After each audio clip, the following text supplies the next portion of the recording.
Hello बच्चों, कैसे हैं आप लोग। आज काफ़ी मैसेज आ रहा है phase equilibrium BSc second year का वीडियो बनाने के लिए। ठीक है, तो बीएससी सेकेंड ईयर वाले घबराए ना, कल से फेज़ इक्विलिब्रियम पे वीडियो कंटिन्यू बनेगा। बहुत आसान चैप्टर, वो कठिन चैप्टर नहीं है। ठीक है, आज का जो बेटा वीडियो है वह सरफेस केमिस्ट्री क्लास 12 और बीएससी थर्ड ईयर में भी यह चीज़ है।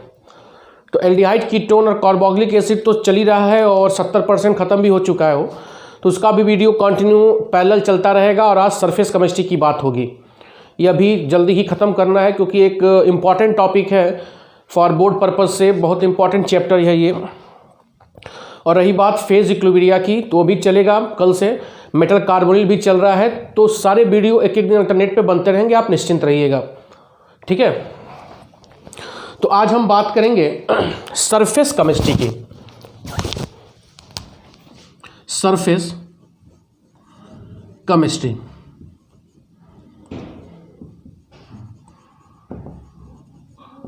सरफेस केमिस्ट्री ठीक है, सरफेस केमिस्ट्री की बात करेंगे। जो बच्चे केवल बोर्ड का पढ़ना चाहते हैं वो हल्का फुल्का परिभाषा पढ़ लेंगे, काम हो जाएगा, ज़्यादा पूछेगा नहीं। लेकिन जिनको कुछ करना है आफ्टर 24 या कब से एग्ज़ाम ख़त्म हो, 10-12 मई के बाद उनको कुछ करना है, तो काफ़ी डिटेल इसको पढ़ाऊँगा। मैं चाहूँगा पढ़ें। और जिनको बोर्ड का पढ़ना है 2-3 प्रिपरेशन पढ़ लें, उनका काम चल जाएगा और वो पास होके बीओ बीएससी उसी करके आराम कर लेंगे। ठीक, बात समझिए। तो surface chemistry is the branch of chemistry जो क्या डील करता है, study of surface of solid, जो किसी सॉलिड के सरफेस की स्टडी करता है। मतलब उस सॉलिड का सरफेस का नेचर क्या है, सरफेस का नेचर क्या है, बात समझ में आ रहा है। उस सॉलिड के सरफेस पर अंग्रेजी को गोली मारो, समझो, कॉन्सेप्ट समझना है। उस सॉलिड के सरफेस पर कौन कौन सी फिजिकल फिनोमिनन और केमिकल फिनोमिनन हो रहा है, यह सारी स्टडी हम केमिस्ट्री के जिस ब्रांच में करते हैं उसको हम बोलते हैं सरफेस केमिस्ट्री। तो surface chemistry is the branch of chemistry which deals with the study and nature of solid surface and the physical and chemical phenomenon occurring on the solid surface. This overall study included in surface chemistry.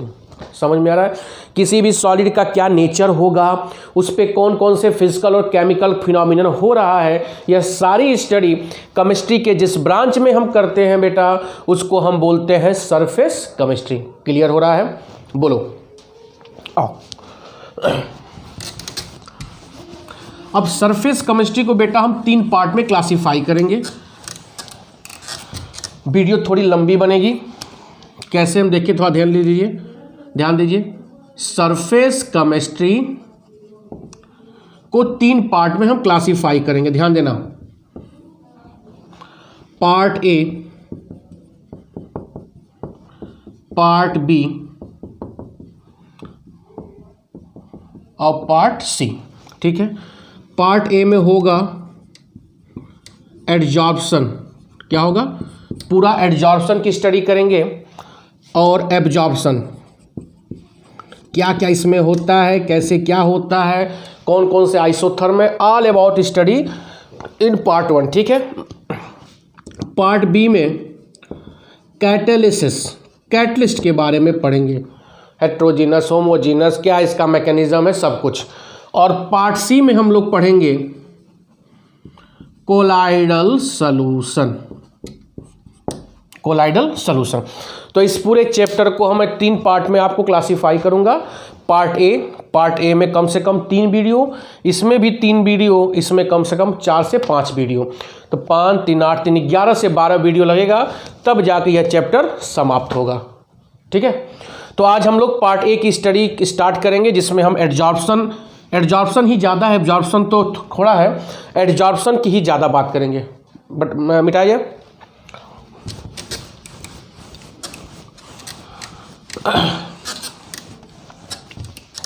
ठीक है, अब ध्यान दो। Adsorption. Adsorption क्या होता है बेटा? यह एक सरफेस फिनोमिनन है। फिनोमिनन आप लोगों को ज़्यादा आती है, फिनोमिनन समझ लीजिएगा, बहुत अंग्रेजी हमको आती नहीं है। यह एक सरफेस फिनोमिनन, सरफेस पे होने वाला एक क्रिया है। क्या? एडजॉर्प्शन। होता क्या है? जब कोई सब्सटेंस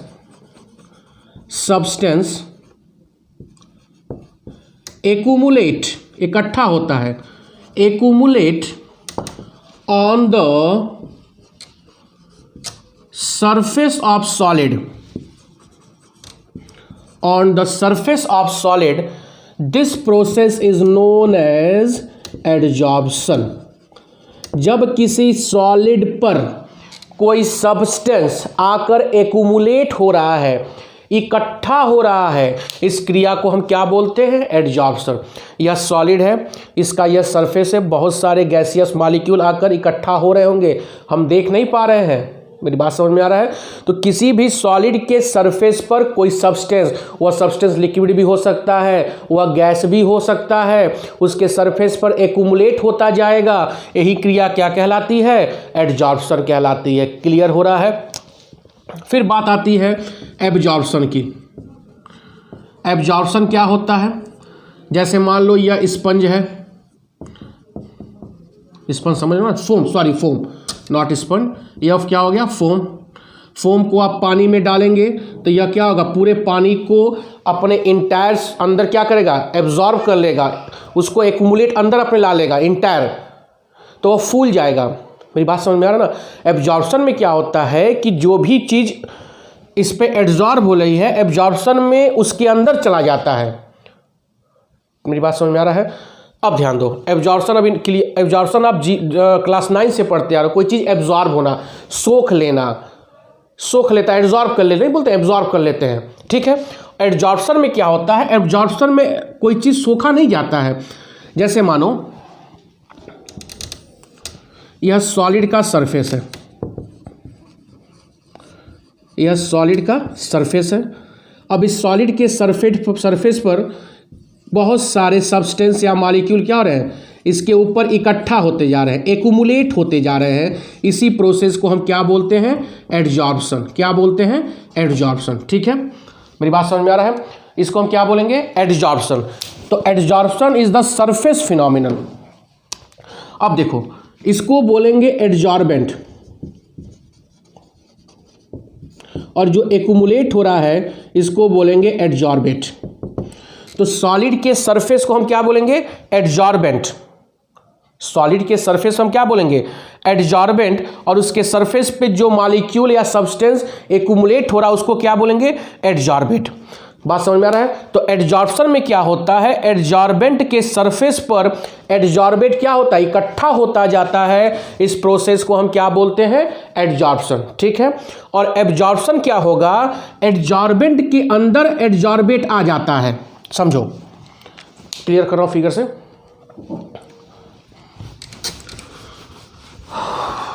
थ्योरेटिकल पेपर है लेकिन बड़ा कॉन्सेप्चुअल है और बहुत मस्त चैप्टर है, बहुत आसान है।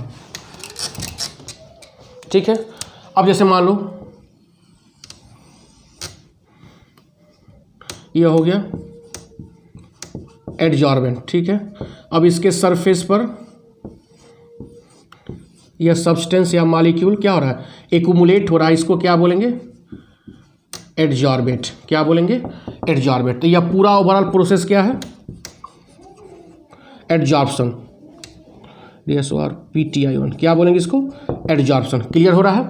अब देखो, और जब इसी एडजॉर्बेंट के अंदर, इस एडजॉर्बेंट के अंदर एडजॉर्बेट के मॉलिक्यूल आ जा रहे हैं, अब पूरे इसके अंदर यूनिफॉर्मली डिस्ट्रीब्यूट हो जा रहे हैं, तो इसको क्या बोलेंगे? एब्जॉर्प्शन। इसको हम क्या बोलेंगे? एब्जॉर्प्शन। क्लियर हुआ? तो यहाँ पर दो चीज़ हमने देखा, एक देखा एडजॉर्प्शन और एक देखा एब्जॉर्प्शन। एडजॉर्प्शन मतलब सरफेस फिनोमिनन और एब्जॉर्प्शन मतलब अंदर का, अंदर आ गया। समझ में? सोखता नहीं कहते, सोख लिया है। जैसे फोम को पानी में डालो तो पानी उस पर सरफेस पे नहीं होगा, उसके अंदर जाता है, तो उसको बोलेंगे एब्जॉर्प्शन। और अगर सरफेस पे इकट्ठा हो गया तो एडजॉर्प्शन। क्लियर हो रहा है? ठीक है। अब ध्यान दो, अब आता है सॉर्प्शन, SORPTION। सॉर्प्शन मतलब क्या होता है, जब simultaneous both adsorption and adsorption takes place. जब साइमल्टेनियस एडजॉर्प्शन और एब्जॉर्प्शन किसी सॉलिड पर एडजॉर्प्शन भी हो रहा है और एब्जॉर्प्शन दोनों साथ साथ हो रहा है, this process is known as sorption, SORPTION। क्या बोलते हैं उसको, सॉर्प्शन। ठीक है, यह टर्म समझ में आ रहा है, एडजॉर्प्शन हुआ, एब्जॉर्प्शन हुआ और सॉर्प्शन हुआ। ठीक है, क्लियर हो रहा है। अब ध्यान दो, एक टर्म आता है डीसॉर्प्शन। ठीक है, डीसॉर्प्शन मतलब क्या हो गया, एडजॉर्प्शन मतलब क्या हुआ, एडजॉर्बेट एक्यूमुलेट हो रहा है। जब एडजॉर्बेट जो एक्यूमुलेट हो रहा है उसको एडजॉर्बेंट से अलग करना, मतलब सॉलिड सरफेस पे जो मॉलिक्यूल एक्यूमुलेट हुआ है उसको अलग करना या अपने आप स्वतः अलग हो जाए, उस प्रोसेस को क्या बोलते हैं, डीसॉर्प्शन। समझ में आ रहा है। सॉर्प्शन में क्या है, साइमल्टेनियस एडजॉर्प्शन और एब्जॉर्प्शन दोनों हो, AD वाला और AB वाला दोनों हो, तो उसको क्या बोलेंगे, सॉर्प्शन। और एडजॉर्प्शन में जो सॉलिड के सरफेस पर जो मॉलिक्यूल या सब्सटेंस एक्यूमुलेट हुआ है उसका उस सॉलिड सरफेस से अलग हो जाना क्या कहलाता है, डीसॉर्प्शन। क्लियर हो रहा है, डीसॉर्प्शन। आओ आगे बढ़ते हैं।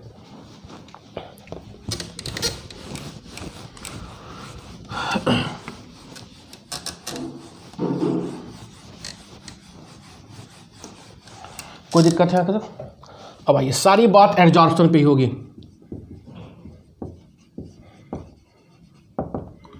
मैंने इसको क्या बोला है, सरफेस फिनोमिनन। तो क्या होता है, ध्यान दो, यह सॉलिड का सरफेस है। सॉलिड के सरफेस पर किसी मॉलिक्यूल या सब्सटेंस का क्या हो जाना, एक्यूमुलेट हो जाना, इकट्ठा हो जाना, उसी प्रोसेस को हम क्या बोलते हैं, एडजॉर्प्शन। क्या बोलते हैं, एडजॉर्प्शन। अब क्वेश्चन उठता है कि वाई एडजॉर्प्शन टेक्स प्लेस, क्यों एडजॉर्प्शन होता है, क्यों कोई सॉलिड अपने सरफेस पे कोई और सब्सटेंस को एक्यूमुलेट करता है। यह क्वेश्चन आपके मन में आना चाहिए। नहीं आ रहा है तो बहुत अच्छी बात है, आ रहा तो और अच्छी बात है। ठीक है, समझो ऐसा क्यों होता है। ध्यान दो, जैसे मानो यह सॉलिड का सरफेस है। ठीक है, यह सॉलिड में पूरा बना रहा हूं, या इसके सॉलिड के एटम्स होंगे उसके अंदर, एटॉमिक सॉलिड बोलो।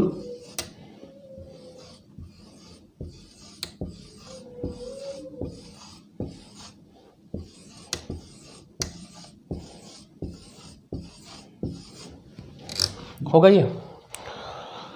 अब इस पार्टिकल को आप समझो, इस पार्टिकल के ऊपर यह इंटरेक्शन फोर्स लगाता है। पार्टिकल सॉलिड के अंदर जितने भी पार्टिकल्स होते हैं एक दूसरे के ऊपर इंटरेक्शन फोर्स लगाते हैं। क्या लगाते हैं, इंटरेक्शन फोर्स। मैं एक पार्टिकल को समझा रहा हूँ, इधर इंटरेक्शन फोर्स ये लगाया, इधर इंटरेक्शन फोर्स ये लगाया, इधर इंटरेक्शन फोर्स ये लगाया। तो आप देखिए, जो पार्टिकल सॉलिड के मिडिल में या इधर उधर कहीं है, सरफेस में नहीं, उसके ऊपर जो यह इंटरेक्शन फोर्स लग रहा है वह बैलेंस है। यह डाउनवर्ड जो फोर्स लग रहा है अपवर्ड फोर्स से क्या है, बैलेंस है। जो लेफ्ट साइड में फोर्स लग रहा है वह राइट साइड से क्या है, बैलेंस है। मतलब अगर हम कह दें कि इस पार्टिकल पर एफ नेट क्या होगा, जीरो होगा। बोलो, इस पर एफ नेट क्या होगा, जीरो का। फिजिक्स में देखा जाए तो यह फोर्स इससे कैंसिल हो जा रहा है, यह फोर्स इससे कैंसिल हो जा रहा है, यह फोर्स इससे कैंसिल हो जा रहा है। लेकिन जो आइटम्स सॉलिड के या जो एटॉमिक पार्टिकल सॉलिड के जो सरफेस पे हैं, जैसे ध्यान दो, इसकी बात मैं कर रहा हूँ, यह वाला।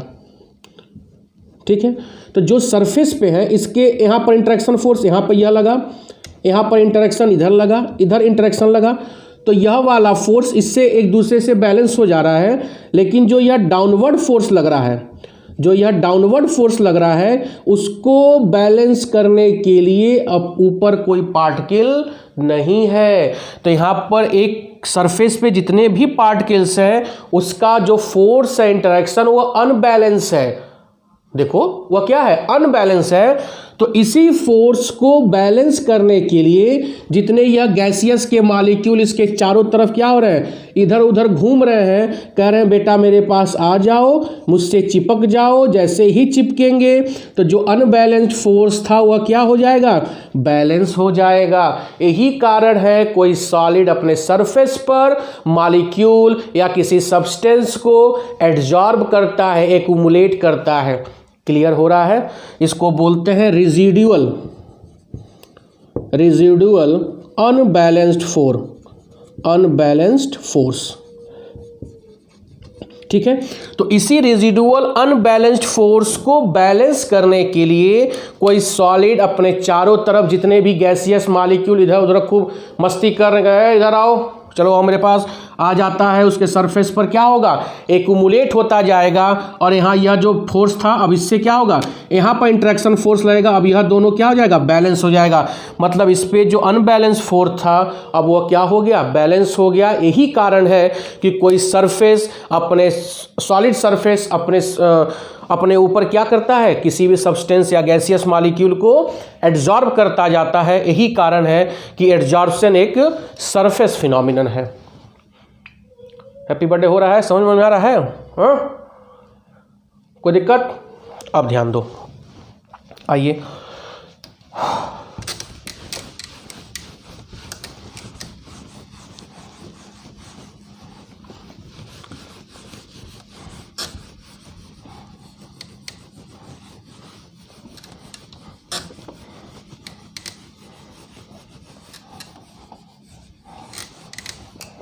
ठीक है, बढ़ा गया। सारी बात हमको करने किस पे, एड्जॉर्प्शन पे ही बात करनी है। या बार बार मैं आपको याद दिला रहा हूँ, एड्जॉर्प्शन क्या होता है, क्यों होता है, सब क्लियर हुआ? बोलो।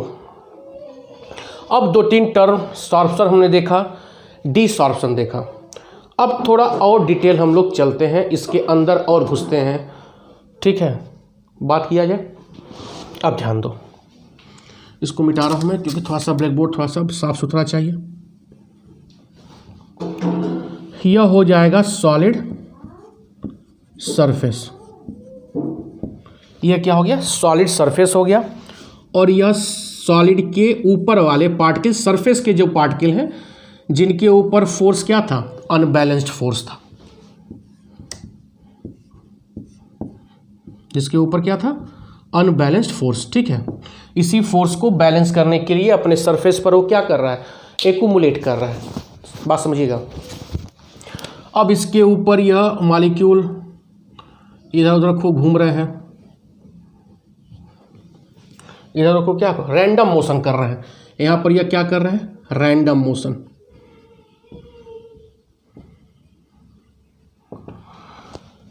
यह मान लीजिए गैसियस मॉलिक्यूल है, क्या है, गैसियस मॉलिक्यूल्स, जो क्या कर रहे हैं, रैंडम मोशन कर रहे हैं।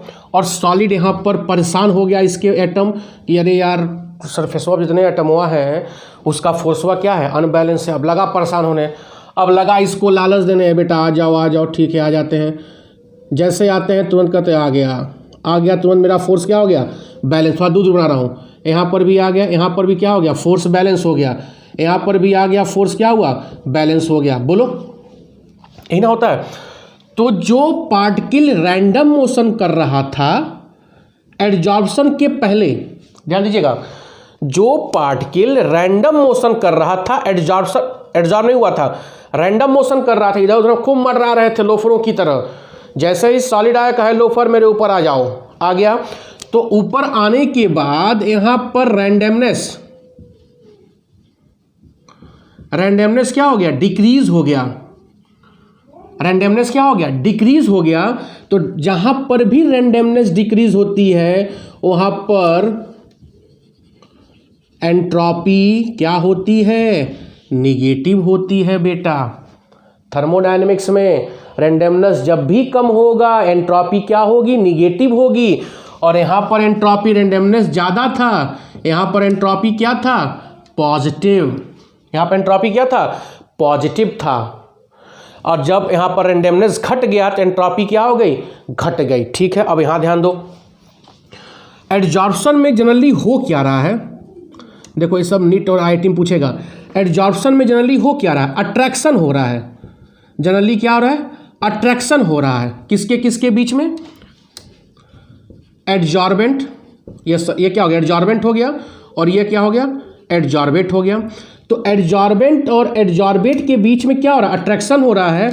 और नेचर कहता है, साइंस कहता है कि जहाँ पर भी अट्रैक्शन होगा वहाँ ऊर्जा रिलीज होगी, वहाँ पर एनर्जी क्या होगी, रिलीज होगी। मतलब यहाँ पर इंथैल्पी, इंथैल्पी मतलब हीट, हीट एनर्जी क्या होगी, रिलीज्ड होगी।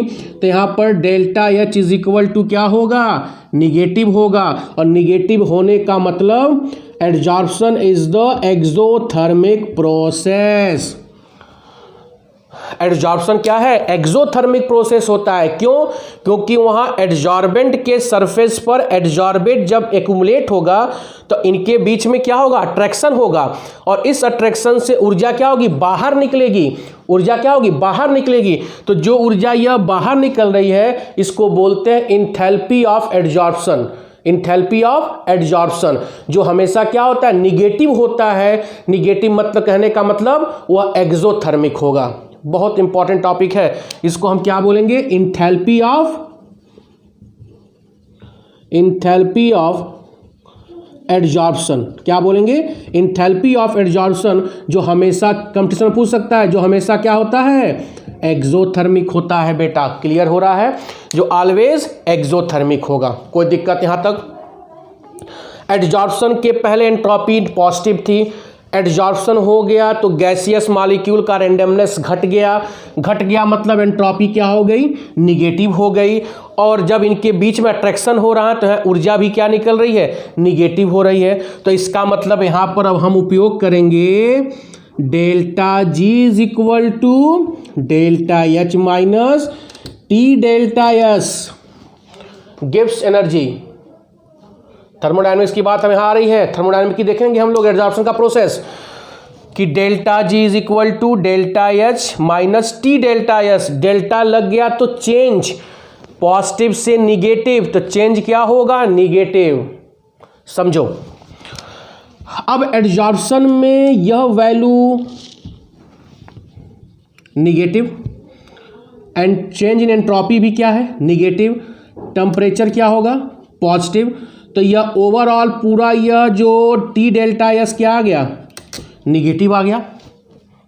बोलो टी डेल्टा एस क्या आ गया, निगेटिव आ गया। तो delta G is equal to delta H negative negative T delta S आया, टी डेल्टा एस आया। बोलो क्लियर हो रहा है, समझ में आ रहा है। अब देखो, अब यहां से क्या हम रिलेशनशिप निकालेंगे, अगर delta H is greater than T delta S, अगर डेल्टा एच पूरे मैग्नीट्यूड के साथ में बोल रहा हूँ, पूरा मैग्नीट्यूड डेल्टा एच का अगर ज़्यादा होगा टी डेल्टा एस से, तो यहाँ पर डेल्टा जी की वैल्यू क्या होगी, निगेटिव होगी, निगेटिव होगी। मतलब यहाँ पर एडजॉर्प्शन होगा, एडजॉर्प्शन होगा। समझ में आ रहा है, एडजॉर्प्शन यहाँ पर क्या होगा, होगा। अब देखो, अगर हम डेल्टा जी की वैल्यू निगेटिव कर दें, कब होगा, जब delta H is equal to T delta S, तो यहाँ delta G is equal to क्या हो जाएगा, जीरो हो जाएगा। इस कंडीशन में इक्विलिब्रियम अटेन कर लेगा। इक्विलिब्रियम अटेन करने का मतलब कि जितना एडजॉर्प्शन हो रहा था और जितना यह था, क्या था, जितना ये सरफेस में एटम्स थे, पूरा अब इनके बीच में जितना भी थे सारे इंगेज हो चुके हैं, एक्यूमुलेशन अब हो चुका। अब कोई एक्यूमुलेशन नहीं होगा, मतलब अब पूरा यहाँ पर क्या हो चुका है, इक्विलिब्रियम में आ चुका है। ठीक है। और तीसरा condition, delta H is less than T delta S. समझो, delta H is less than T delta S. यह कंडीशन कब होगा, जब डेल्टा एस पॉजिटिव होगा। जब डेल्टा एस पॉजिटिव हो गया मतलब एंट्रोपी पॉजिटिव हो गई। एंट्रोपी पॉजिटिव होने का क्या मतलब है, एंट्रोपी पॉजिटिव होने का क्या मतलब है, रेंडमनेस बढ़ चुका, रेंडमनेस बढ़ चुका। तो जब डेल्टा एस पॉजिटिव हो जाएगा तो रेंडमनेस बढ़ेगा, रेंडमनेस बढ़ेगा मतलब यह क्या होगा, यह सरफेस को छोड़ के ऊपर जाएगा।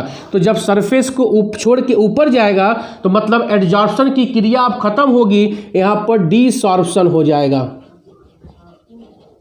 समझ में आया है, यहां पर क्या हो जाएगा, डीसॉर्प्शन। तो डेल्टा जी अगर निगेटिव, तो यहां डीसॉर्प्शन में delta G is equal to क्या आ जाएगा, पॉजिटिव। क्लियर हुआ है चीज। तो डेल्टा जी अगर निगेटिव होगा तो एडजॉर्प्शन होगा, डेल्टा जी अगर जीरो होगा तो इक्विलिब्रियम होगा, डेल्टा जी अगर पॉजिटिव होगा तो डीसॉर्प्शन होगा। मतलब जो यह सब्सटेंस एक्यूमुलेट है अब इसको सरफेस को छोड़ के जाएंगे। नहीं समझ में आ रहा, क्लियर हो रहा है। तो यह पूरा बेटा एडजॉर्प्शन का पूरा बीएससी लेवल सब लेवल मैंने पढ़ा दिया, यही सब कोटवाटों पढ़ाते हैं। समझ में आ रहा है, जो फर्स्ट ईयर पढ़ा होगा उसी को समझ में आएगा ही। डेल्टा जी ये सब फर्स्ट ईयर में क्लास में पढ़ाया हूँ, जो नहीं पढ़ा उसके लिए तो खैर हैप्पी बर्थडे है। बोर्ड में नहीं पूछेगा इतना, लेकिन भविष्य में कहीं आगे कुछ करना है तो पूछेगा। ठीक है, क्लियर हो रहा है यहाँ तक, बोलो कोई दिक्कत। सारा खेल यहाँ से गिब्स का है, delta G equal H delta H minus T delta S. बढ़े,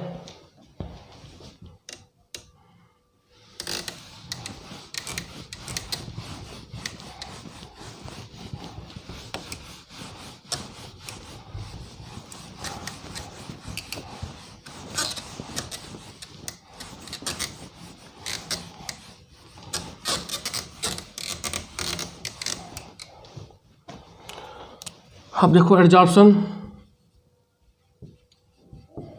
एडजॉर्प्शन को हम दो पार्ट में क्लासीफाई करेंगे, एक पॉजिटिव एडजॉर्प्शन और एक निगेटिव एडजॉर्प्शन।